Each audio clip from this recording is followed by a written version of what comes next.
just seconds away from totality, and it is noticeably darker. Like the moments I can physically just sense everything is going dark. It's like somebody is just turning a dimmer off.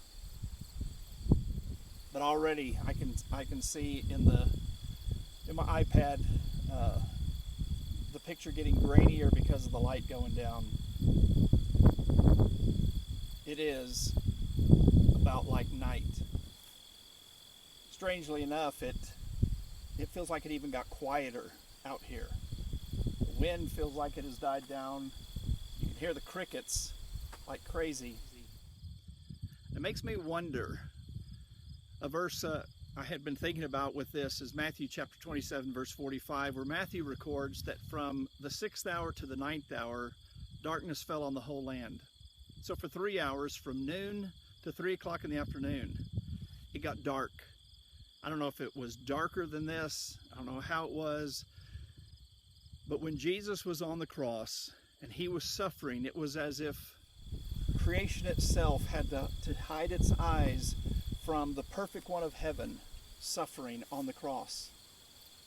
It's interesting that some 20 years later, in the early 50s, a Samaritan historian named Thallus wrote a history of Greece. Now, we don't have his works anymore, but another writer in the 3rd century named Julius Africanus, he wrote about Thallus, and he made a comment or commented on something that Thallus had written, that 20 years after Jesus' crucifixion, in the imperial city of Rome, they already knew enough details about the resurrection that Thallus felt it needed to explain away the darkness by blaming it on an eclipse. Of course, there's two problems with that. One is that Passover, when Jesus was crucified, is a time of a full moon. And you can't have an eclipse a day or after the time of a full moon. It just can't happen. Plus, it was 3 hours of darkness, and this is going to last about 2 minutes. I can see it's already starting to brighten up here.